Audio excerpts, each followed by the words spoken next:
South Korea's top hunter, Mad Dog Minyu. Just as he and his disciples triumphed over the Demon King, he was suddenly transported to another world. After a grueling 100 years of survival in a realm teeming with monsters, he finally returned to Earth. But why does no one remember me? While a century passed for him, only 10 years went by on Earth. Now a battle-hardened veteran, Minyu embarks on a quest to reunite with his disciples and uncover the truth behind his forgotten existence. The story begins in the demon realm. The Dragon King stood tall, gazing down at Min Si-woo, who knelt on the ground, coughing up blood. A gaping hole marred his chest, his breath ragged and weak.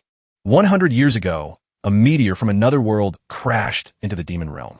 The Dragon King declared, "Though you toyed with this realm, wielding that strange power of yours, this is where your journey ends." He then told So to state his wish, what desire had led him to reach the dragon of the demon realm.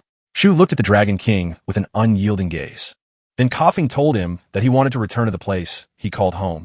With blood dripping from the Dragon King's face, he told Si-woo that for someone who risked his life to challenge him, his wish was pitifully trivial. However, it was impressive that Si-woo came all this way knowing it was a wish that could never be granted. He added that Si-woo shouldn't feel bad because the power to return home, the dimensional orb, was inside his heart. Hearing this, Si-woo grinned. He asked the Dragon King if he had any idea how much he had suffered to find the dimensional orb. It had been a whole century, 100 damn years in this ours world. The Dragon King then raised his hand and told Si-woo to consider himself lucky since he would put an end to his meaningless existence here and now. But before the strike could reach Si-woo, a sudden golden light covered him. Si-woo grinned, saying he could finally end the battle. The light shone brightly, blocking the Dragon King's attack, and a magic circle appeared on the ground. The Dragon King had no idea what was happening. Holding his bleeding hand, which had been cut off by the light, he asked So what kind of light it was. He was even more shocked to see Si-woo's wounds healing, but he realized it wasn't just ordinary healing. It was regeneration. Si-woo stood up, wiped the blood from his mouth, fully healed, and asked the Dragon King if he was going to take out the dimensional orb himself, or if Si-woo had to rip it out of his heart. The Dragon King panicked as he realized Si-woo was no ordinary warrior. With a calm grin, Shu gave him 3 seconds to hand over the orb. When the time was up, Si-woo punched through the Dragon King and LT, Unk and GT, as hard, saying he had waited long enough. The Dragon King's corpse lay lifeless on the ground, and in So's hand was the dimensional orb, a voice from nowhere belonging to Fry. Told Si-woo it was disappointing that he had spent 100 years just to end up with a Demon Dragon's ball. Fry called Si-woo a glutton and said he had a weird taste. Si-woo corrected Fry, saying it was a dimensional orb, not a ball, and told Fry to shut up. He threw the orb into the air and swallowed it, causing a magic circle to appear beneath him. He smiled, knowing he was finally going home to his disciples, his little brother, and Earth. Somewhere in a forest, Shu lay on the ground. He woke up and stood up. The first thing he did was call out Freeloader, referring to Fry. Fry replied, asking Si-woo what he wanted and whether he needed food, then said it was busy throwing up from motion sickness inside his stomach. Si-woo realized Fry had made it through in one piece and called Fry a disgusting creature, telling him to just get digested already. Fry asked if he was sure about that, warning that the result would be unpleasant. Looking around, Si-woo told Fry to shut up before he threw up himself. He asked if this was Earth, prompting Fry to mock him for not recognizing his home. Si-woo explained that Earth's landscapes vary by location. After observing for a moment, Shu noticed the flow of mana felt similar to being inside a gate, though he wasn't sure. Fry remarked that Si-woo smelled like a weakling. Initially dismissing it, Si-woo panicked as he realized something was wrong with his mana. Fry asked if Si-woo had been a scam all along and said he was breaking up with him. Annoyed, Si-woo said the same problem had happened before. Fry asked what he meant by before. Shu explained that it seemed to be a side effect of dimensional travel, just as it had been when he was first sent from Earth to another world 100 years ago. His stats had dropped like crazy. At this rate, he was at 20% of his peak strength. Fry laughed at So's weakened state and told him to recover quickly before he got kicked out. Si-woo was irritated, saying it wasn't that easy last time. It took decades to recover fully. Fry, shocked, said he was canceling their contract because he couldn't even use half of his awesome skills with So's pathetic mana. Si-woo argued that it wasn't completely unusable, then noticed someone, a girl, running while breathing heavily. She muttered that she was screwed. Having lost track of her teammates while running for her life, she had no idea if they were okay. But more importantly, she wondered why there was an orc so early in the dungeon. She shouted for help, but tripped over a stone. As the orc approached her, Si-woo nonchalantly took it down with a single punch, then asked her if this was Earth. Stunned, she stuttered. Yes. Se-woo asked again if this was Korea and what year it was. Still shocked by his feat, she confirmed it was Korea. In the year 2037, Se-woo calculated that he had been sucked into another dimension in 2027, wondering if 100 years in the demon realm had only been 10 years on Earth. He asked her who the current president was. She replied, Ko-soo. Shu was shocked, asking if she meant the muscle head missing an eye. The girl had no idea who Sayu was and thought he was role-playing. Shu couldn't believe that Cho Di-so was the president. He commented that there must have been no one better for the job. He then asked her if they were inside a gate. Noting the odd flow of mana, she excitedly corrected him, saying it wasn't a gate, but the tutorial tower. Suwa had no idea what that was, so she explained the tutorial tower had appeared a few years ago as a gateway for hunters. Clearing it allowed hunters to awaken abilities and gain skills. The higher the awakening rank, the better the guilds they could join, so everyone rushed to clear it as fast as possible. Hearing this, Siwoo commented that back in his day, they awakened just fine without such nonsense. He stretched and asked if clearing the tower was all it took to leave, wondering how long it usually took. She replied that it typically took 8 weeks. Those skilled hunters could do it in 3 weeks. The record holder, Ruji Hwan, had cleared it in 3 weeks. Siwoo thought about it while the girl panicked as a troll tiger approached them. She urged him to leave, but Siwoo remarked that 3 weeks was too long. Even as the troll tiger neared, Siwoo stood still, thinking with his eyes closed. The girl shouted at him, asking if the academy hadn't taught him to run from troll tigers. Before the tiger could use its teeth on them, Siwoo shattered the beast's teeth with a single punch, shocking the girl. He then declared that 5 days would be enough to clear the tower. Later, in the office of the Empire Guild Master, Mining June, someone reported that a hunter had just exited the tutorial tower. Sing and June found it impressive since it had been 8 weeks since they entered. However, the report stated that the hunter wasn't on the original entry list and had no record of entering the tower. Now, he was causing a commotion outside. The assistant showed Sing and June a video which immediately caught his attention. It was his senior brother. Going back some minutes ago, the girl couldn't believe the unrealistic scene in front of her. Shu had cleared the tower of tutorial in just 5 days. Siwoo commented that fighting definitely seemed to speed up recovery. It felt like about 25% of his strength was back. They received an announcement. The tutorial had been cleared and stats would be calculated while skill compatibility was analyzed. However, the system was unable to measure Shu and LT, UNC and GT, as stats and skills. The tower gate then opened. Siwoo walked out happy that he had finally returned to Seoul. On the other side of the gate, outside the tutorial tower, Shu and the girl were being inspected. A bulky guy arrived at the scene and asked why there was such a commotion. The person beside him commented that there seemed to be a problem despite the gate just opening. The bulky guy recalled seeing the pretty girl on the list. He then asked the inspector what the problem was. The inspector replied that 2 people had just come out of the gate, but one of them wasn't listed on the entry log. The bulky guy, the leader of Team 2, looked at Siwoo. He found it hard to believe that Siwoo had cleared the tower and come out without a scratch, given his scrawny appearance and rude look. With a confident and cocky expression, he pushed the inspector aside, determined to handle the situation himself. Raising his chest high, he asked Shu who he was and why he wasn't listed on the log. Siwoo calmly replied that it was because he didn't go in through the entrance. The guy lashed out, saying that if Siwoo had entered through the gate, he must have come out the same way. So, how could he come out through the exit without going in through the entrance? Siwoo calmly replied that it just turned out that way. The guy laughed and commented that Siwoo didn't respect his senior at all. Fry whispered to Siwoo, noting that the guy seemed to love talking crap.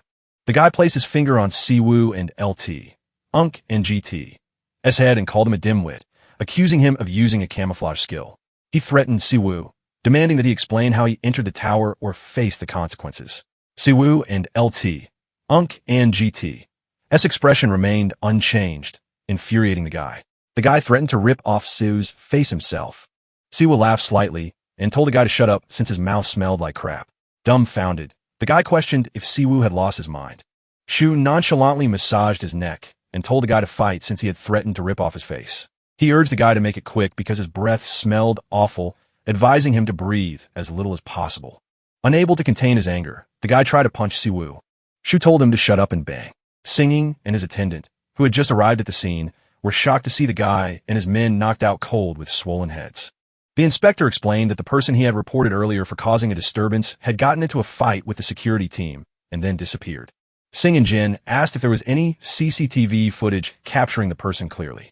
They showed him the footage which revealed the person taking down 5 hunters in mere seconds before vanishing. The inspector suggested that the person might be a stealth ability user since they were completely unseen. Singh disagreed, stating that it was simply a matter of moving fast, nothing more. He focused intently on the footage and recognized the person as his senior brother, who hadn't changed at all from 10 years ago. He immediately ordered a wanted notice to be issued and mobilized everyone in the Empire Guild to find the person. He emphasized that they must not engage with him. Instead, they should tell him that they were Singh and LT, Unk and GT, S-men, and bring him to the guild.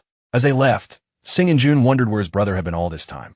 He decided to deal with the girl who had come out of the tower with Siwoo. He asked her if she was the one who had exited the tutorial tower. She shyly admitted it was true, but clarified that she hadn't done anything. It was the other person who had done everything. However, they had come out together. Sinjin noted that she had exited faster than expected, so she must have gained some talent. She shyly mentioned that she wasn't sure if it was good, but she had obtained a rank skill. Hearing this, Singh and Jean decided to secure her for the guild even before the final assessment. He promised to tailor the contract terms to her liking and suggested she sign with the Empire Guild. She was overly happy and asked if he was serious. Just then, someone arrived and remarked that although the guild was named Empire, they acted like thugs. Singh and Jin recognized the person by their voice and told them to watch their language. The person was Hunter Ryu Jawan, an S-rank hunter. Janu sarcastically asked if Singh and June was upset, saying he had chosen his words carefully. The other S-rank hunter, Cho Sunangil, the guild master of White Lion Guild, commented that Singh had likely been outplayed. It seemed everyone had gathered after being contacted by the association.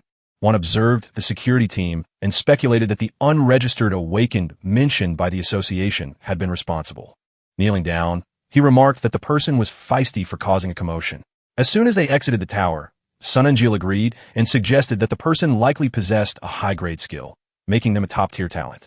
Joan suggested that whoever found the person first would get to claim them, regardless of the method used. Sonal agreed, saying they should search independently, but keep each other informed. Before leaving, Sonal gave the girl his card and told her to take her time, deciding since anyone would welcome her with her awakened skills. Juan left, promising to contact them if he found the person. Singh and June knew Juwan wouldn't keep that promise. Outside, Jivan ordered his attendant to gather all the C and D rank hunters from June Gang, form a team, and deploy them to find Mean Jean's brother. In the next scene, Se-woo went to a nearby restaurant and ordered some fried chicken. Fry was like, so, right after returning to Earth after 100 years, the first place he goes to is one that sells nothing but fried birds. Se-woo told him to just try it. He would understand why he rushed here like mad. After eating the chicken for a while, Fry exclaimed, "What the hell? This is insane." He had wasted his entire life. Is this a fried bird from the Golden Legacy? Is this how it is supposed to taste? It tasted so delicious. He asked Si-woo how he survived in the demon realm for 100 years without eating something like this. Was he a psychopath?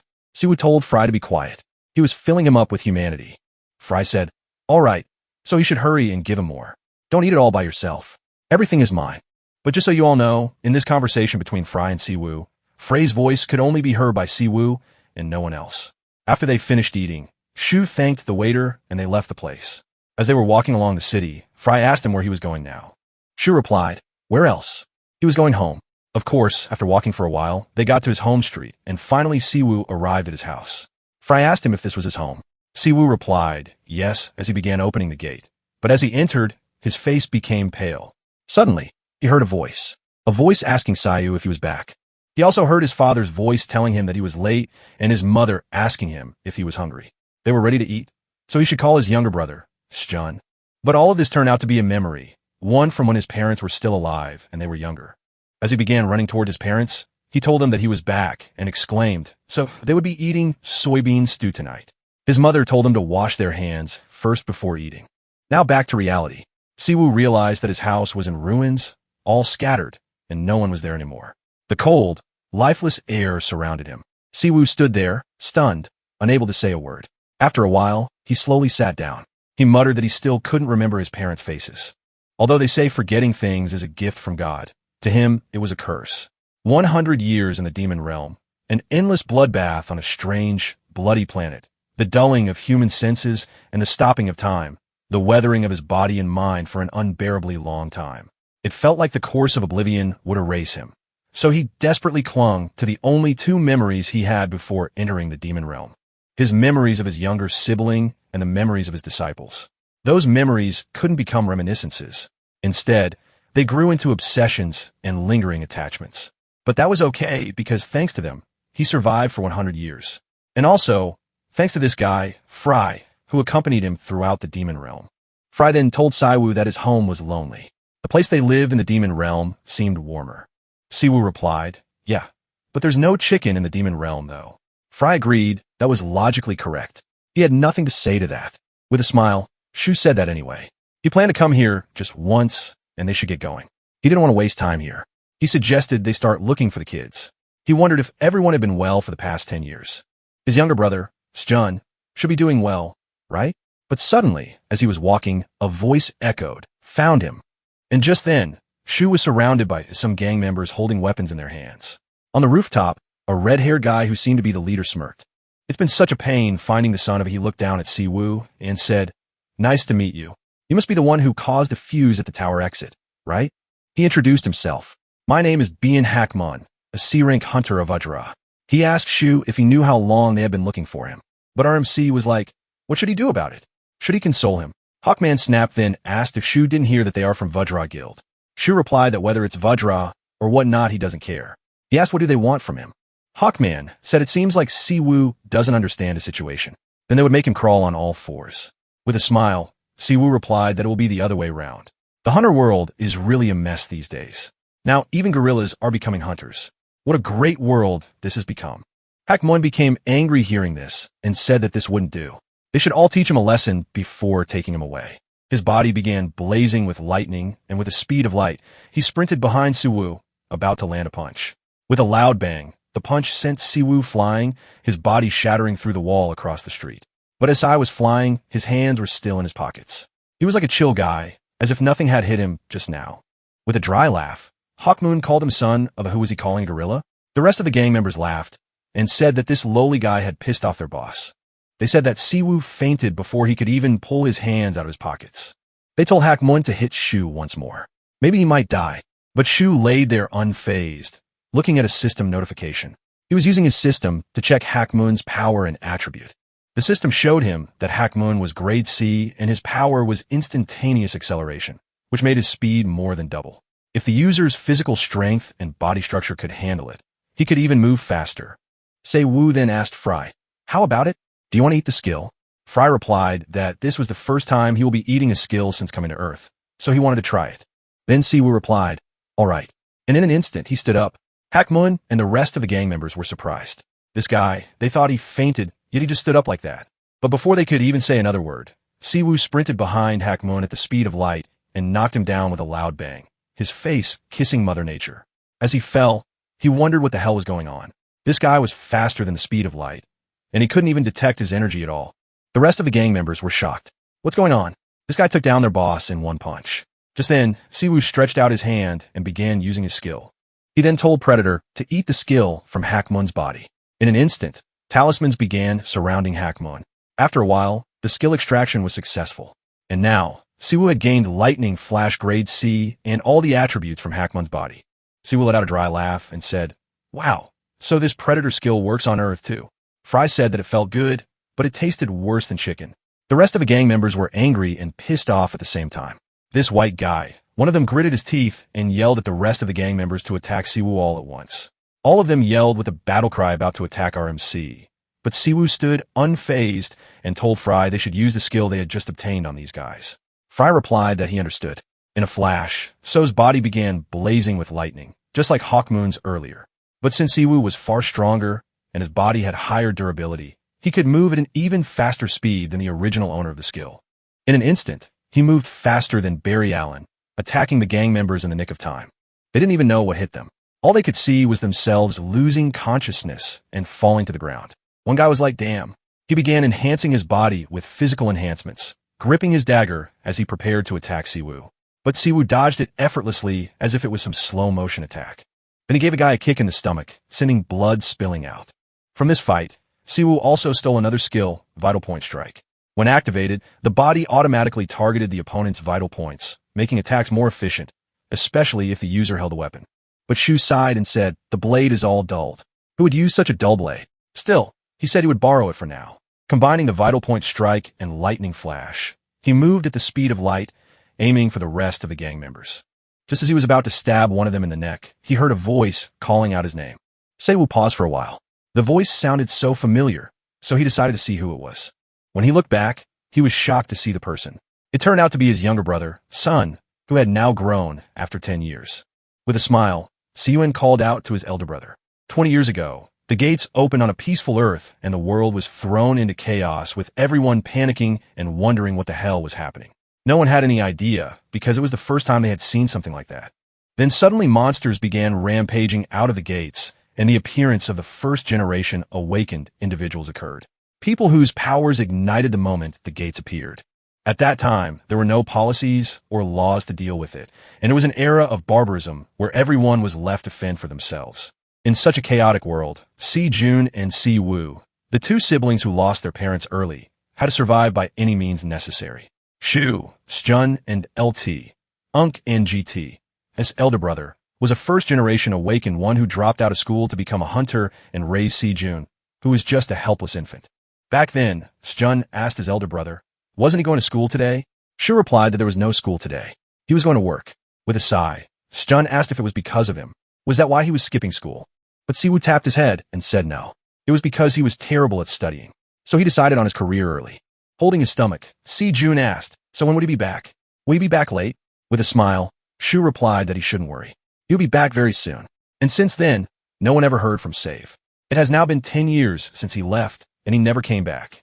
Now, after leaving the fight scene, Siwoo went to his younger brother's place and was surprised to see that the building was such a nice place, very large and well-built. Shu was checking out the apartment, looking at the window, and was even more surprised to see the Han River so close. He thought to himself, so Seokjun bought this place by himself without taking a loan. He was happy to see that his younger brother had succeeded. Saigon replied that it was nothing special. The money was all earned using skills he learned from Shu. It was a house they were supposed to live in together. So there was also a room for him. But looking at his elder brother, Sjun thought to himself, I can't believe it. Is this really my elder brother? How is it that the person they couldn't find for years suddenly appears after 10 years? Siwoo, after looking around the place, asked Shun, was there really a room for him? Wow, now I get to raise my little brother, he said, praising Shun for working hard over the past 10 years. But with a smile, Shun declined the praise and said, no, it was his elder brother who had done all the hard work. Now with a sigh, Shun asked if Shu knew how hard they had been looking for him. Where'd he been all this time? And why was he only showing up now? With a smile, Siwoo tapped his head and told him to sit down. He had 100 years worth of stories to tell. Sometime later, they sat down with some drinks and chips, a laptop in front of them. Shu then filled him in on all that had happened, how he entered the demon world, and how he came back to Earth. After hearing the story, Si-gun summarized. So, 10 years ago, when he defeated the fourth demon lord, he was transported to another dimension by an artifact the demon lord had. In this other world, he met Predator, a being who could extract other people's skills. For 100 years, he grew with that ability and sought out dragons with dimensional magic. He even reached the Dragon King. He defeated the Dragon King and took a final orb in its heart. And then he returned to Earth using the orb. Is that everything that happened? She replied, yes. And the Predator, whom he calls Fry, also crossed over to Earth with him and is now inside his body. Saigon was like, huh? Inside your body? Is it some kind of possession or what? Siwoo replied that rather than possession, it was more like a parasite. Hearing this, Fry was a little pissed and asked Si if he wanted to have bloody diarrhea. Shu then told his younger brother not to take it too seriously. He knew it sounded like nonsense, but at least he should know this. His elder brother wasn't crazy. Jun replied that of course he believed him. His brother was the one saying it after all. And since they were not in a world where statements like that seemed absurd anymore, it was just that he didn't associate it with anything right away. Anyway, he told Siwoo that right now it was enough for him to know that he was back. Siwoo replied, all right, then it's my turn to ask now. He then asked Jun what had happened in his absence over the last 10 years. Who allowed a guy like Cho Di-soo to become president? Si-jun explained that since he disappeared, Cho Di-soo blatantly took credit for the defeat of the fourth Demon King. With that false claim, he gained the title of the greatest hunter of the first generation. And using his fabricated status, he ascended to the presidency. Now he keeps making policies that work against their guild. Jun said he hoped to see the look on Chao's face when he hears that his elder brother is back. Siwoo added, that guy's intentions are obvious. He is the only SS ranker in South Korea. It's laughable. He must have done some tricks, so he will remain the only SS ranker. Siwoo then said, by the way, those guys who attacked him at the house earlier, the ones called Guam Gang, are they Crow Desis? Sjun replied, "No, Chao's guild is infinite. There are several representative guilds in South Korea, collectively known as the Heap, and Sjun's guild empire is one of them. The rest of the guilds are infinite: Vajra, White Lion, Fighting Warrior, Azer Flower, and Frozen Soul." Sjun said that among them, Vajra is the second-ranked guild. It belongs to second-generation Hunter Ruji. With an evil grin, Sjun said he and LT, Unk and GT, LL handle today's issue. Siwoo shouldn't worry about it. Noticing the evil grin on Sjun and LT, Unk and GT's face, RMC thought to himself that his little brother, in the past 10 years since they had been apart, had become a bit rough and more ruthless. Shu then asked, "By the way, how about his disciples?" Jun was a little shocked and said they had been living apart for a while and haven't contacted each other since. He continued, "Zialong went back home and Kong Yoa is now under Cho Disu." Shu said, "That's a bit unexpected for her to join Cho Disu. But how about Minjin?" Sjun replied, "Mijing was killed."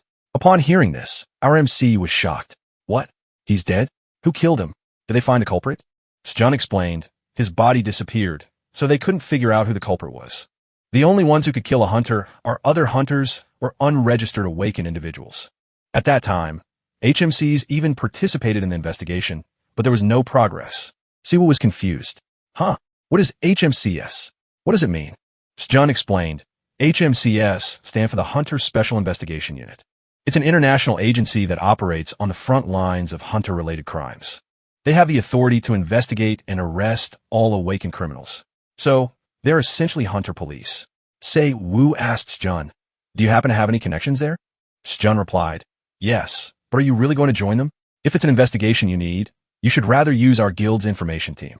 He then advised Siwoo not to get involved with such a dangerous place. But So replied, "It's fine. He don't just need information.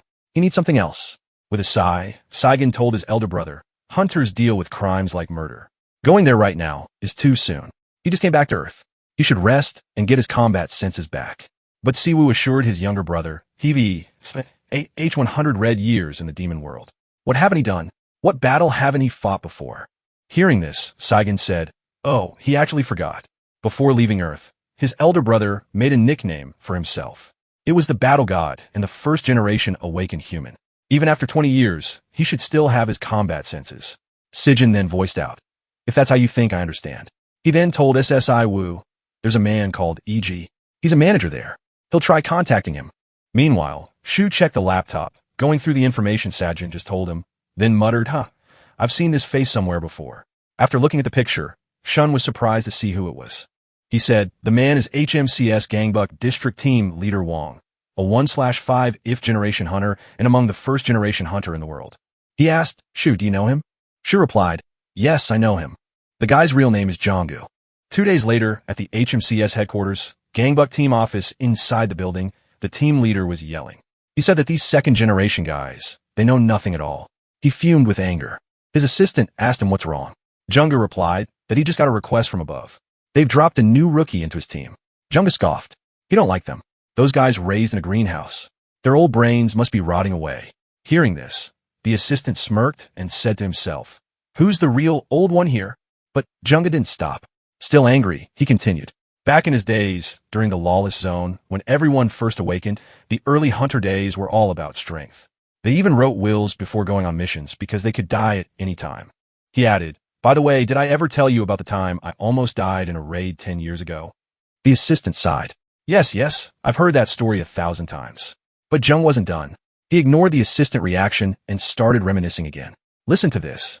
Back when he was a rookie, he took a fatal wound, and his party was on the brink of losing a lot of power, facing death itself. But at that moment, a healer with incredible abilities appeared, saving him and his entire team as he said this word, Byongu. Just then, the company doors slammed open and a voice rang out, saying the exact same word, Byongu. The team leader was shocked, turning toward the door to see who else could say that iconic phrase. It turns out to be Si Woo, who asked Jonggu, "Why did you change your name?" It confuses people. He asked if Jonggu remembers him. He's the lifesaver from back then. Upon recognizing him, Jonggu began sweating. His expression shifted in shock. What the hell, Hunter Mini Woo? What is he doing here after 10 years? Jonggu introduced Shu as a new hunter who had joined their gang book team. Since he's a new member, Jonggo emphasized that there must be a lot of information Shu doesn't know, so he instructed the team to provide it immediately whenever needed. He also reminded them, as seniors, to treat the new recruit with the utmost respect. The girl named Song murmured to another guy, saying, Jong and LT, Unk and GT. S behavior was contradictory. It was strange for the great team leader to be acting like this. The guy told her to keep her mouth shut, suggesting that judging by the team leader's reaction earlier, Siwoo was definitely not just an ordinary recruit. Jungga then instructed Sun to follow him to the conference room for a quick briefing for the new recruit. Another member questioned whether Siwoo could be a 3-star who joined as a new recruit.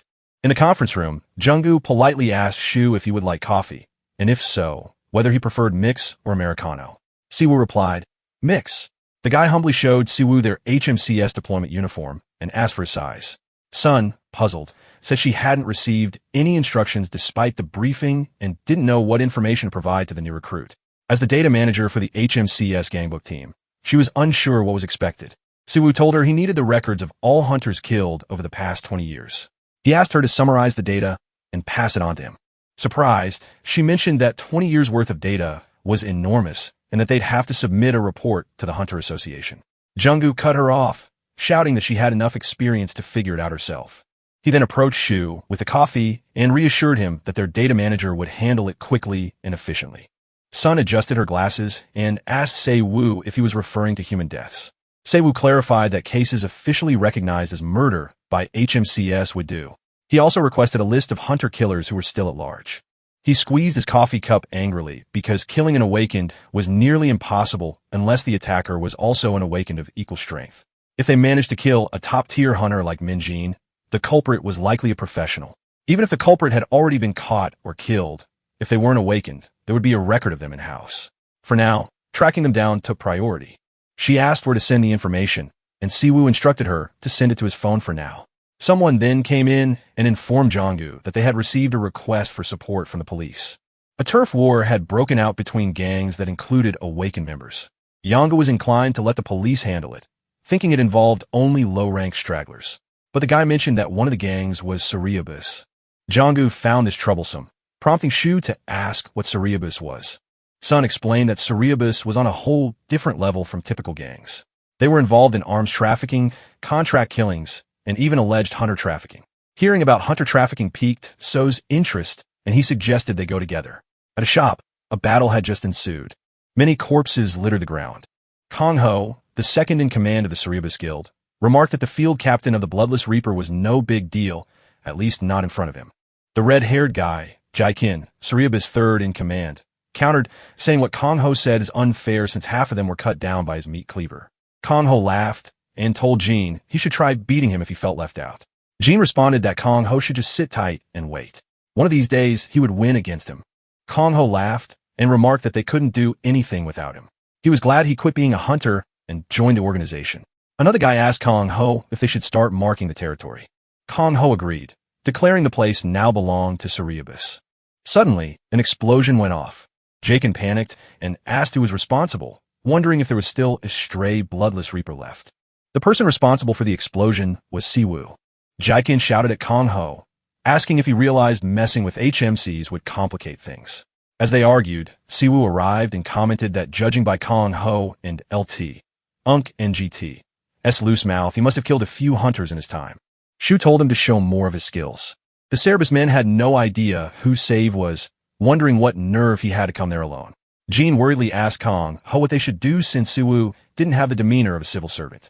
Kong Ho told them their only option was to show their strength.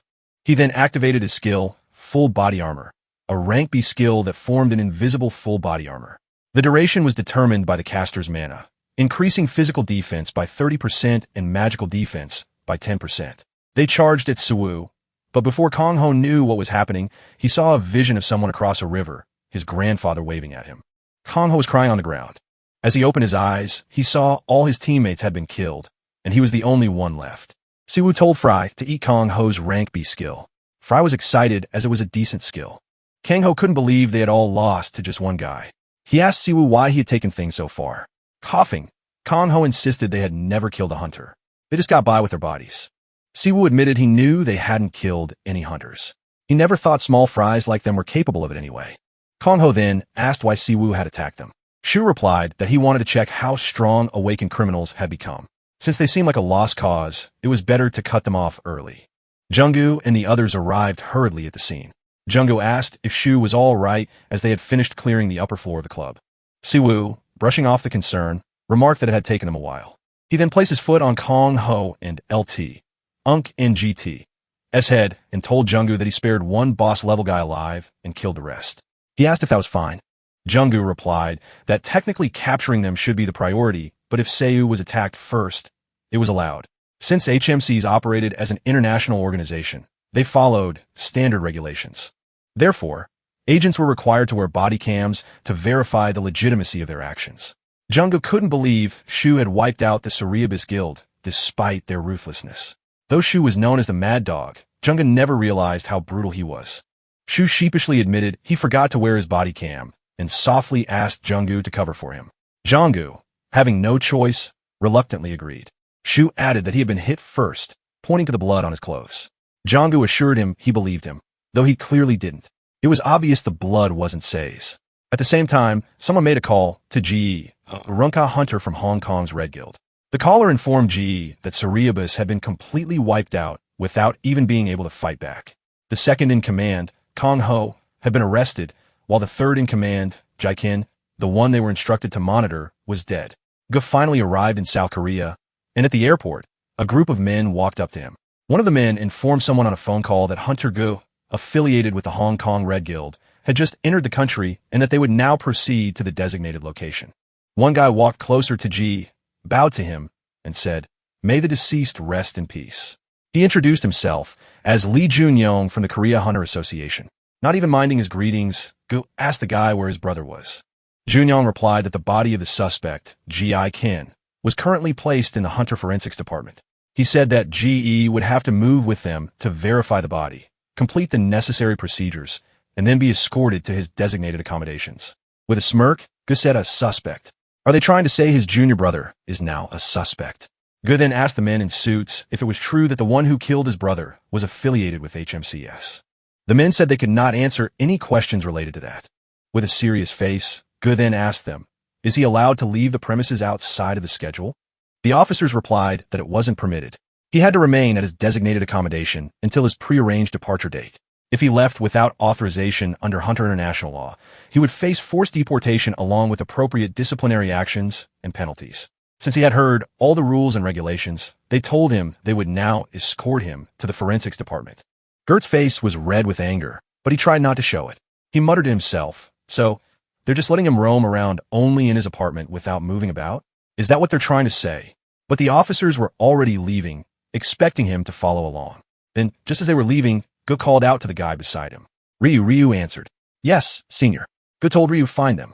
The one who killed my little brother. Then they began following the officers. As they were walking, Gu said, whoever killed his brother, he will find them. He will rip their hearts out while they are still alive and make them no pain. In another scene, Seiwu was talking to his younger brother. Si-jun told Shu that 2 days after Min-jin was murdered, the house was completely ransacked. But Siwoo was still not convinced. He explained, a hunter's mana is like a fingerprint. It can reveal their code, attributes, and rank, right? The investigation hunters at the time assumed the culprit took everything to erase any trace of their presence. The house was completely ransacked 2 days after his murder. Not a single item containing his mana was left behind. But Syod, are they sure the real culprit did this? Couldn't it just be a random burglary? It's not as if it was the real culprit that ransacked the house. Pointing at the list, he continued, if anyone takes a look at the list of stolen items, most of them were valuable, and with this level of mess, there's actually a higher chance of leaving evidence behind. Siwoo added, if erasing mana traces was the real goal, setting fire to the house and burning everything would have been much more effective. Si-jun asked if Siwoo was trying to say someone took advantage of the empty house after Mjun was killed. Siwoo replied, yes. He went through the HMCS crime files. There are more cases like this than he expected. As he was leaving, he said, looks like we'll need to rough up some fences. Shun was confused. Huh? What is he trying to do now? Even if the resale process of Mjun and LT, Unk and GT's house took a while. It had been many years. There was no way Mjun and LT, Unk and GT's things were still out there. But with a smile, Siwoo replied, we won't know unless we check. He told Shun, I'll see you tonight. And just like that, some weeks passed. But that was just what Siwoo had said. So confidently. He'd still not gotten any clue. He was so full of himself thinking it was an easy task. SEU snapped and said, "Why are there so many damn thieves in this tiny country? It has been a week, and he is getting nowhere to even see any evidence or find the real thieves." Fry was like, "I got good instincts. Trust your big bro. I'll point you in the right direction." He then told Seiyu to go right. RMC didn't even complain. He listened, assuming Fry was his big bro for now, and went right.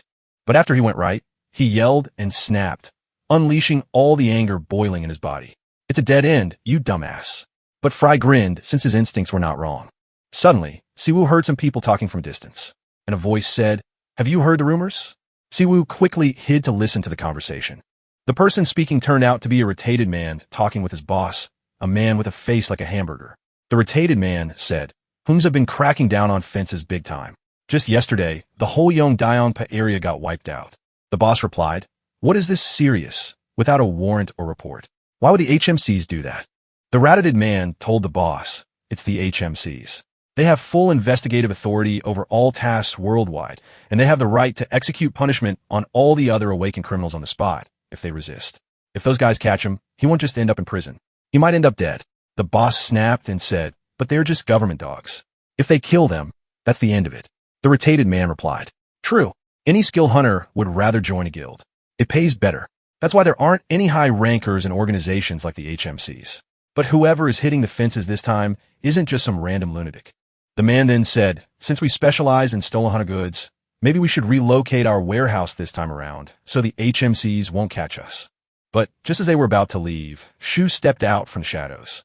"Where exactly is that warehouse?" Upon hearing this, the boss and the rat-headed man were startled. "Who's there?" The boss looked around nervously. Siwoo smirked. "All right, it's time for your warehouse to be confiscated." Upon seeing him, the retated man told the boss, "I think it's him. The HMCS bastard who's been taking down fences." The boss quickly pulled out his phone, began calling his men. "Get your asses to Sector 2 now. It's an emergency." But as the boss was calling, Siwoo remained unfazed. He kept pressing them. "Where's the warehouse?" He said he's busy. They should start talking unless they want to die. A few minutes later, a group of men began approaching. One of them asked, "Boss, what's going on? Who the hell is this guy? Isn't he a fake? Is he really the one taking down fences?" The boss laughed. "He's the idiot who didn't know where he walked into, even if he's from the HMCs. If they bury him in concrete and toss him into the ocean, no one will ever find him." Seiwoo tilted his head. "Huh, what are these guys saying? Instead, it's definitely going to be the other way around." "Uno revives." He smirked. "Actually, these guys are making his job easier. They've rounded themselves up. He'll consider it a favor." He then turned to Fry. "Let's an LT, UNC and GT. Use a skill for the first time in a while." Fry grinned. "One skill for one chicken is payment." Shu replied, "Deal." Then he began casting a skill. Lightning and a talisman spell surrounded his feet. A bright light blinded the boss. "Damn it, I can't see." With a loud bang, Seiwoo unleashed the skill known as Shockwave. Just as the name suggested, the skill affected everyone within the radius, electrifying and stunning them. Seiwoo then walked up to the rat-headed man. "So, are you ready to show me the warehouse now?" The retated man, terrified, stammered, "Who the hell are you?" Seiwoo smirked. "Me? I'm a lunatic."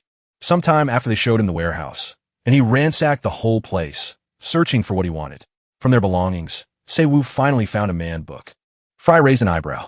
"Is this the man book you were so desperate to find? It smells like a nerd." "So note that?" Yes, he recognized it immediately. At least one thing was left intact. This is Mean Gene's research journal. From the journal, Siwoo could tell that there was a security spell on it. This wasn't just any lock. It was a formation that wouldn't open unless it recognized the owner's mana. Fry asked, "So, this book won't open, right? That means you can't read it." Siwoo replied, "That doesn't matter. What you need is not the book. It's the mana inside." He then dialed the number on his phone and made a call. "Oh, it's me. I've got a dozen awakened criminals. Bring the cleanup crew. Also, bring the car. We've got somewhere to go." In another scene, sometime later, Seiwoo arrived at a battlefield neutral zone where underground techniques and bizarre abilities were exchanged. It was a marketplace for all things ability related, a place called Black Skyfall. Inside one of the buildings, a woman sat at a table playing with a deck of cards. But she wasn't just playing. She was calculating like a shaman. She picked a particular card and smirked. "Oh my, looks like an interesting guest is coming." She was Mumyong, one of the 12 chiefs of Black Skyfall. Walking along the street, Siwoo said out loud that nothing much had changed compared to 10 years ago. Fry mentioned that Siwoo was quite popular. Everyone was looking at him. Noticing that their abilities all looked amazing, Fry suggested that he should squeeze their abilities and eat one of them. But Siwoo replied, no, this was a neutral combat zone, so it would become annoying to beat people here. Suddenly, a lady blocked his path and said, it's been a while. She told him she had been waiting for him to come. Sometime later, the shaman and Siwoo started to chat about business. She noted that, even after 10 years, he hadn't changed at all. She replied, yeah, I guess so. She was also the same, unnamed. The lady asked, so, what have you been up to for the past 10 years that he haven't been in touch? Siwoo said that it was a long story, and even if he spoke about it, it wouldn't be a very interesting one. Stretching out the book, he said that rather than talking, he wished she could extract the mana contained in the book. With a smile, the shaman said, Siwoo is still getting straight to the point as always. Well, all right. This is something she enjoyed too. She brought a cup and a knife beside the book and asked, you remember how this goes, right? Siwoo replied, yeah, I understand. He took the knife and cut his hand since his blood would be used for the ritual to extract the mana from a book. As he began pouring his blood into the cup, he reflected on how mana, once used through abilities or magic, was nearly impossible to return to its original state. This impossible feat, however, was made possible by this woman called Unnamed. With her skill, she was famously known as a man-hacker. This skill was an illegal medium, a power that defied causality, a force that went against the laws of nature. Abilities of this kind were often linked to crimes, which was why society viewed them with suspicion. She took a sip and remarked, it feels like life itself is dancing on my tongue. All right, it's done, she said. Fresh and delicious blood prepared cleaner than ever. Seeing this, Fry was unsettled. This woman's skill is definitely not sane. Even if he's a demon, he thought. After picking up the ceramic bottle, Shu mixed his blood with the shaman's, sealing a little contract. He thanked her for a job well done, then prepared to leave. Oh, you were leaving already? She asked. Su Zeepli? Yes, I still have things to do. I'll come again next time. She smiled and said, such a mysterious one as always. Now outside, Siwoo sat in his car about to head home. Fry, however, complained. That place gave him the creeps. Hidon and LT, Unk and GT. T want to go there again. Siwoo frowned. Why is he being picky today? Fry muttered. You and that woman are both perverts. Absolutely depraved. Zaivu Zeit. What are you even saying? I just made a small cut on my arm. There was nothing much to it. Fry relented. All right. No need to push further. So where are they headed now? Su replied, the Ancient History Research Institute. That's where Min Jin was murdered. Later, after driving, they arrived at the Research Institute, a very tall building. Without wasting much time, Siwoo walked up to the door and slammed it open. Fry sighed. So now that you've got power, you're just barging in everywhere. That's trespassing. Shu dismissed his concern. Don't worry, this building belongs to the Empire Guild. It was something Shun bought and preserved. It's a good thing his younger brother took care of this place early on. Deep down, Shu knew he wasn't the only one struggling to accept Min Jin and LT, Unk and GT, as death. Looking around, he could see memories of when they were all still together 10 years ago. Bending down, he muttered, you need to see the memory of that day when Min Jin was murdered. Fry hesitated. Are you really going to use that skill? Zaivu replied, yes. With a loud bang, he activated the Mana Remembrance skill, and the area became surrounded with talismans. The exact rank of this skill was unknown, but by using it, the emotions experienced by the mana's owner at a particular location could be reproduced. The completeness of the manifestation depended on the quantity and quality of the mana used as a medium. Unlocking the bottle he had collected from Shaman, Siwoo combined its contents with his blood and the mana from Min Jin and LT, Unk and GT's book. As the mana spread through the surroundings, it began revealing the incident, the faint memories of what had happened. Fry sighed. Is it because Siwoo and LT, Unk and GT's mana reserves are so tiny that he can't see the memories clearly? Shu replied, it can't be helped. The mana remembered skill doesn't show the target's memories, only their emotions. Standing up, Siwoo muttered to himself. The Mu he knew was never a weak hunter, and if this was done so quickly by a single person, it meant the culprit was highly skilled. Now, looking closely at the faint memory, Shu noticed that before Mju died, he said a few words, and Shu began trying to piece together what Minju was trying to say. He could see V, I, and P. He wondered, was it in order? Suddenly, he also noticed the culprit wearing a veil, his face barely visible. The culprit then said a word, higher up.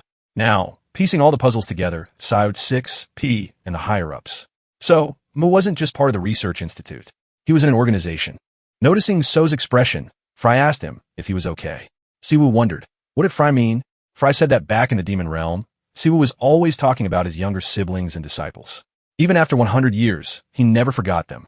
The first thing he did after arriving on Earth was to look for them. And now, he had just watched his disciple die with his own eyes and stayed completely fine.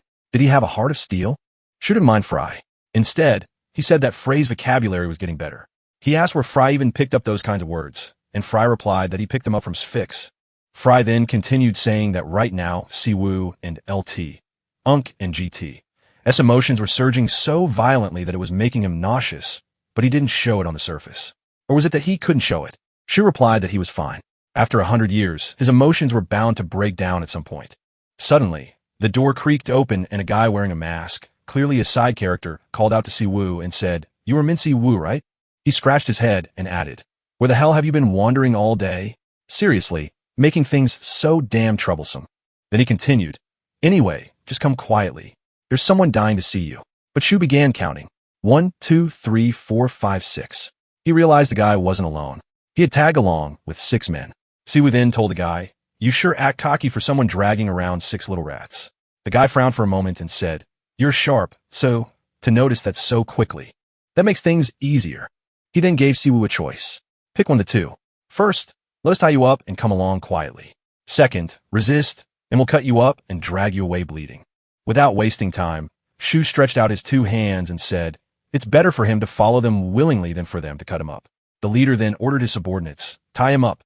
One of the men responded, "Yes, sir," and began walking toward Siwoo. Just as he was about to reach him, his body was split into 2 and blood came pouring out. With an evil grin, Shu said he actually preferred the cutting option. And Fry added, "That was a ruse, you fools." Upon seeing their fallen comrade, the remaining men yelled and prepared to kill Siwoo immediately. But just as they were about to attack, a figure emerged from the shadows and commanded them to stop. It turned out to be GE from the Red Guild, and with a smirk, he declared, "From here on, Siwoo is his prey." Go asked if he's the one they call Mini Woo, and if he's the one who killed Jakin of Sparus, his brother. Fry commented that among everyone he had encountered so far, Go seemed tastier. Siwoo replied that he's not sure which brother Gert is talking about, or whether he always asked trash for their names before cleaning them up. Go was angered by his words. He then charged with his fist, aiming to tear So's heart apart. Bang! Shu easily blocked the punch. Shu asked if Gert was an A-ranked hunter since his skills weren't that bad. Go wondered if Siwoo was a healer since he used instant regeneration. He told Siwoo not to be cocky, then put in more force. The ripple evident, but Siwoo dodged the second strike. One of GE's men couldn't believe Siwoo blocked their guild master's attack, but the other guy told him to stop standing there and join the fight. Swiftly, Siwoo appeared in front of him and told the guy he couldn't let him interfere. He knocked the guy unconscious, then used the skill Lightning Flash again. He remarked that it had been ages since things got this interesting. He arrived at the other guy's side, grabbing his neck. They were all surprised to see a healer with acceleration skills. Another questioned, what the hell is Sei's identity? Even GE was surprised because Siwoo analyzed all his moves and dodged with minimal effort. None of the acceleration-type hunters Go had met in the gate showed such a level of precision. He thought, this guy, how wide is his field of vision? He's no ordinary person. Go decided to go all out immediately since it had come to this. Siwoo told Go seemed mistaken about something. If a crime has been committed, whether it's your brother or your kid, they have to face punishment. Now you're dying by my hands since you're awakened criminals. So stop looking like you're unfairly wronged. The ones who should feel wronged are the citizens your brother hurt. Go angrily gritted his teeth and told Siwoo not to spout nonsense. Are you saying it's okay for all criminals to die? He shouted. You don't know anything about the life my brother lived, and you shouldn't think you can do whatever you want just because you're wielding authority. Jaikin, his brother, had no choice but to become a criminal just to feed and take care of him when he was a kid.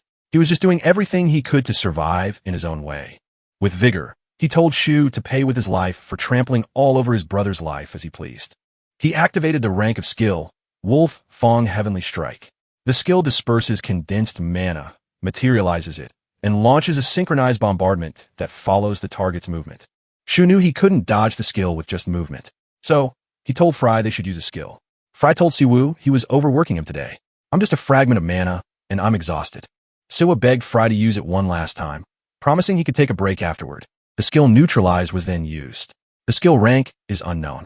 Neutralize identifies the opponent's skill category and mana level, inputs opposing attributes into a formula, and neutralizes it using a magic circle. The effectiveness of the skill depends on the caster's mana control and observation skills. G couldn't believe Siwoo was capable of using Dispel. The gray-haired guy deemed such a thing impossible, nor did it make sense that Save had a high skill capable of nullifying an A-rank hunter skill. He gritted his teeth worriedly. Revenge, or whatever. We're already at a disadvantage. So, shouldn't we just surrender at this point? Siwoo used the lightning skill and appeared behind Ji undetected. He asked Gert if everyone who went through the same situation as his brother chose to become a criminal. Don't try to sell me cheap sentimentality. It's outdated. He kicked Ji in the stomach, but Go was fast enough to block it with his hand. His guild became worried about him, but he angrily told them to stay out of it. He thought skills of that level can't be used consecutively. I have the advantage in terms of endurance if Siwoo is a healer, so he's bound to run out of mana. If that happens, I'll take him out quickly in close combat. He decided to crush Siwoo with a concentrated Wolf Fong Heavenly Strike, but Siwoo jumped up and dodged the punch, grabbed him by the head, and gave him a knee uppercut while telling Gert not to use the skill. He punched him again, telling him not to use it, punched his face, then his cheek, all while saying, "Don't use it since the building is already in bad shape. Will you take responsibility if it collapses, you criminal bastard?" Gert vigorously launched a punch to push Siwoo away, but Siwoo dodged. While Siwoo was midair, Go told Ryu Yinpang to bind Siwoo. Yinpang activated the skill while saying, "First you say don't get involved, then you say do it. What am I supposed to follow?" The chain skill surrounded Siwoo and bound him. Go charged forward with his fist, telling Siwoo he'd blow up his entire body, leaving no chance for healing. Unfazed, Shu dispelled the binding, then congratulated Gert for becoming a criminal alongside his brother. He activated the spell Life Steal. The skill is rank SS. It absorbs the life force of a target within range. Within seconds, Ji's life force was drained, leaving him unable to do anything. Yinpong and LT, Unk and GT's face was filled with fear. He couldn't believe something like that was supposed to be a healer skill. Siwoo canceled the skill and told Yinpang it was quite insulting if he called the very first skill he awakened as a hunter. Something like that. I was never an ordinary healer to begin with. Instead of using mana to heal life force, it's about controlling life force itself. Such a method is known as Life's Spirit Sorcery. Now he faced Yinpang. Yinpang panicked, telling Seiyu to wait. He wouldn't resist, but Shu slapped him and told him to zip his mouth. He stood up, wondering if he had cleaned up everything. He then checked if his camera was working properly this time. He called Junggu, asking if the camera was recording properly. As you can see, I didn't start the fight this time either, so does it count as self-defense? Junggu, with a shocked expression and tone, replied, "Yes. The video is coming through correctly, but you pressed the live button instead, and there are currently over 5,000 viewers." Sometime later, inside an office, two old men and a woman were talking about how the live stream video had turned into a tricky situation for the Ministry of Foreign Affairs. The man in glasses asked, "When did HMCs start live streaming the suppression of awakened criminals?" The other man told him it had been in practice for around 2 years, serving as a promotional video by HMCS International Headquarters for Talent Recruitment. It's about live streaming the process of apprehending criminals through social media integration. But it was basically a failed project during its trial phase. Such high-quality video can't be done by someone ordinary since there aren't any capable people at HMCS. The man in glasses then commented, "It seems like an incredible talent has joined HMCs recently."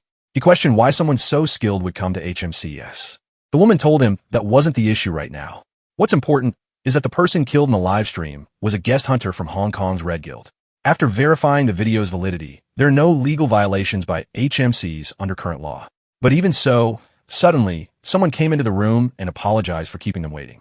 The person was Choi Dee-soo, the current president of South Korea. He asked them, "What's the matter?" A few days later, at the Empire Guild cafeteria, Si-jun and So were having a conversation while eating. Sjun worriedly told Siwoo about the live broadcast that got released this time, but Siwoo wasn't listening. He was just busy munching on the food. Fry commented that Si-jun shouldn't bother someone while they're eating and told Siwoo to just shut up and eat his pork cutlet. Shu remarked that the cafeteria here was on another level, saying he now understood why they called it a major guild. He then asked Jun if he could just eat there every day from now on. Jun replied, "Of course, but at least listen to what I'm saying right now." Jun felt like his big brother had become strangely obsessed with food. He told Siwoo that the live broadcast of GE from the Hong Kong Red Guild had become a massive topic. Luckily, it was from a body cam, so the footage was shaky and Sei's face wasn't clearly shown. However, if Chao Su found out that he was back, there was no telling what he'd do. To make things worse, Shu and LT, Unk and GT's mana hadn't fully recovered due to the dimensional transfer side effects.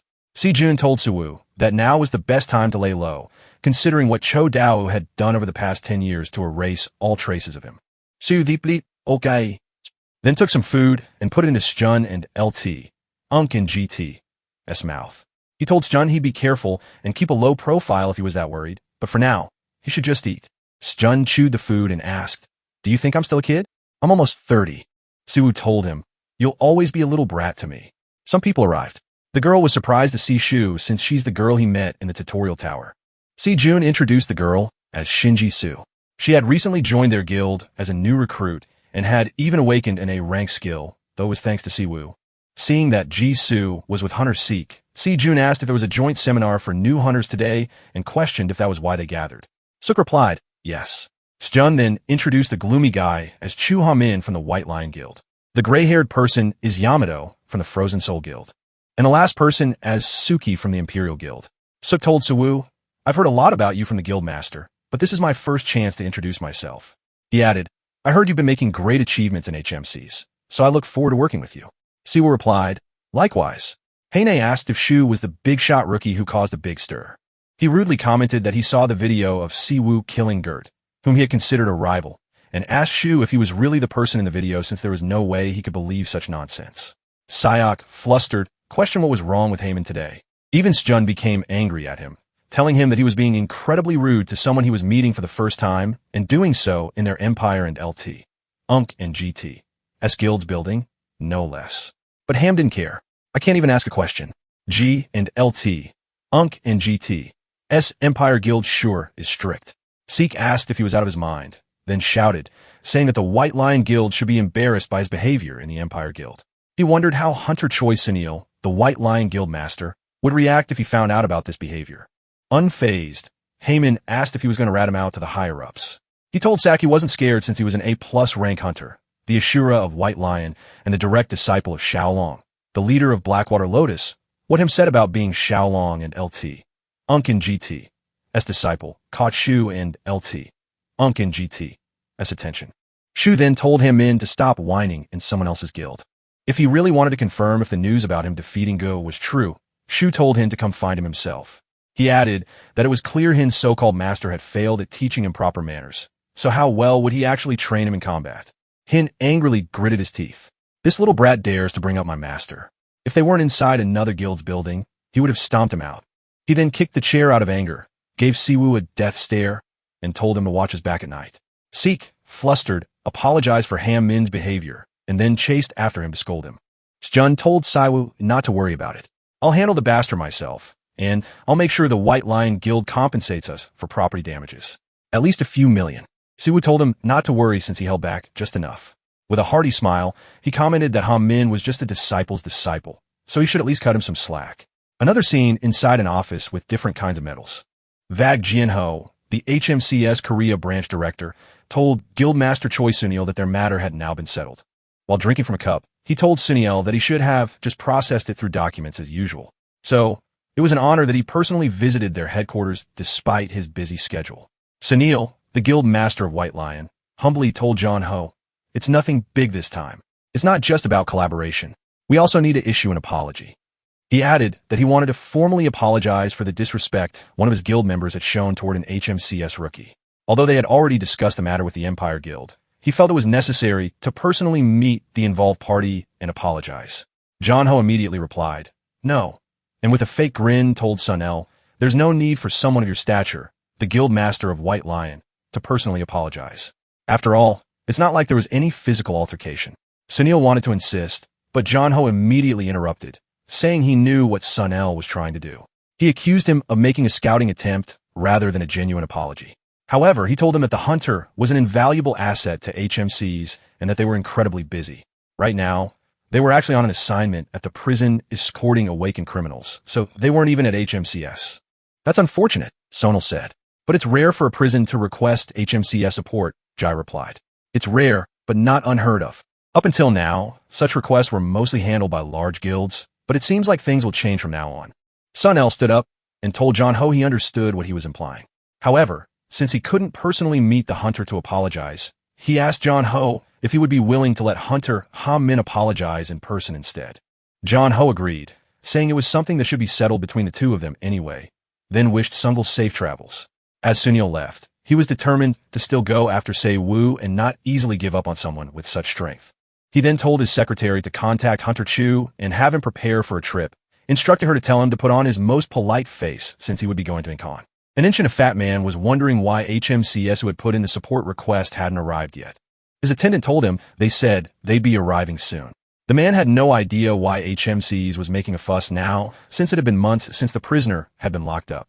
He found their sudden arrival exhausting, as they chose to come right when the inspection season was approaching. The reason HMCs was coming over was because of Fook. Volk had gone in quietly when he got arrested, so the fat man thought he wouldn't be a problem. But suddenly the bastard started a riot like he had lost his mind. Even with a mana suppression shackle on, he managed to beat 5 people pretty badly.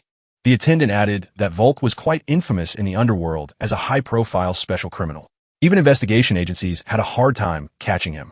The fat man commented that they should just ship such a pain in the ass off to Gang 1 as soon as possible. Now, in one of the prison cells, VOG got a message through a rat from Bestia.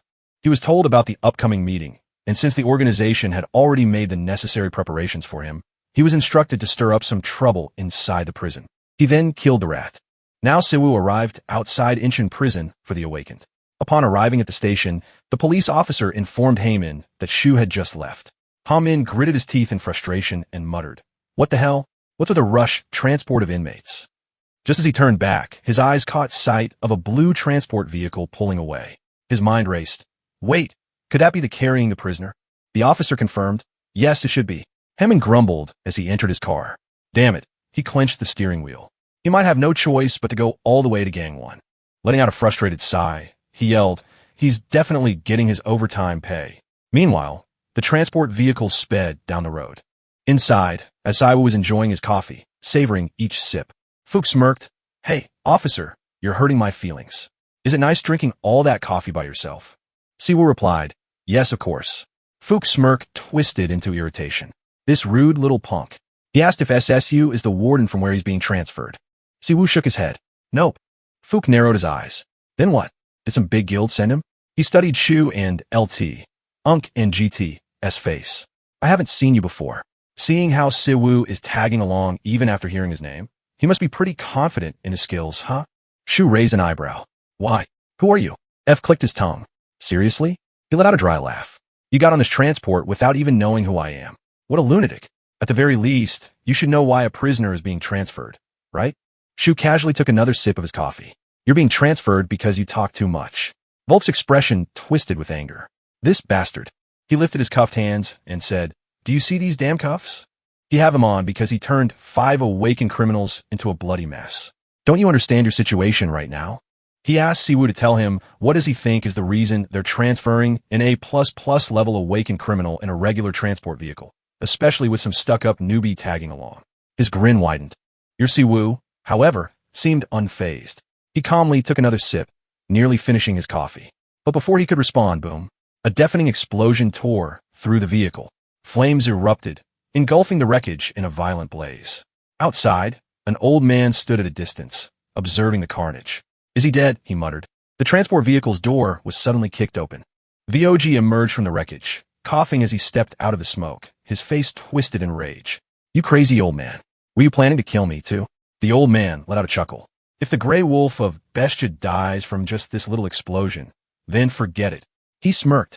Right now, you look more like a puppy with a leash on. VOG gritted his teeth. Huh, maybe you should rip out the old man's fake teeth, so he'll shut up. The old man waved a hand. Calm down. Calm down. Volk still can't take a joke. His expression turned serious as he asked if Bold handled that escort officer properly. Volk scoffed. Of course. He kicked his temple when the car exploded. He's probably holed up somewhere drinking coffee-flavored brain juice. Now, let's get going. The young boy beside them stood in front of Volk, working on unlocking his monocuffs. Can't you do this faster? Volk snapped. The boy didn't even look up. He advised that if Volk don't want his wrist to fly off, stay still. Mana engineering is delicate these days. After a moment, the cuffs clicked open. Volk rolled his shoulders, stretching. With a sigh, he said he thought he was going to die from frustration. The boy rolled his eyes. Stop exaggerating. It's only been a few months since you were in prison. Before Volk could retort, a sharp voice cut through the air. Don't move, you criminals.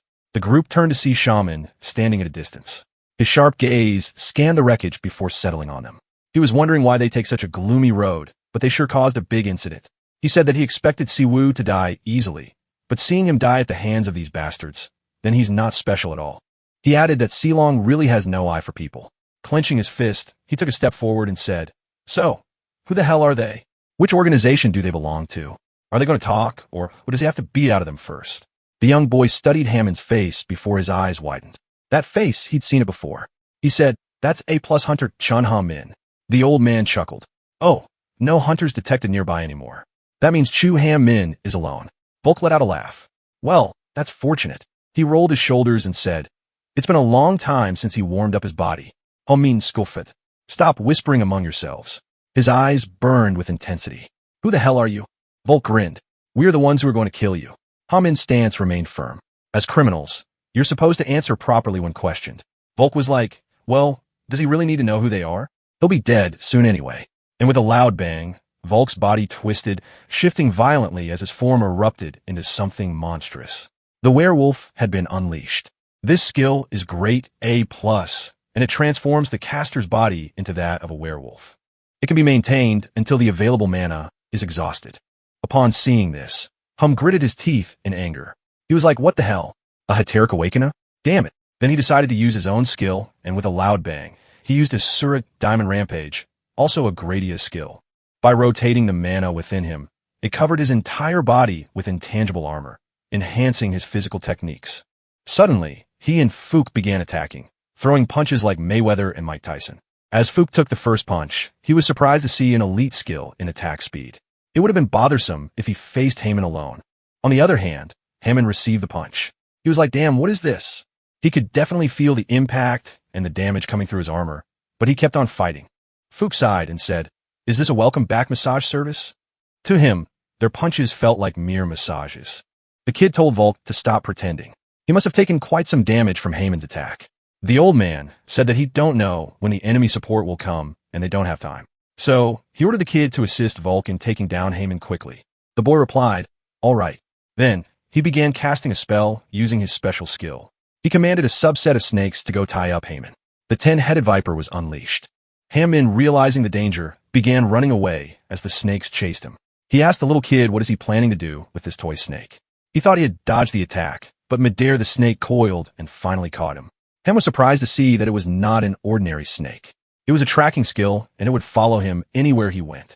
Seeing the opportunity, Volk smirked and said, "There isn't anything special about a white lion member, huh?" He gave Hammond a punch to the stomach, and he crashed into the ground. Fook sneered and said, "You think you're something special just because you're pampered in a top guild in the back alleys? You're just a loser." Hammond gritted his teeth. How dare he?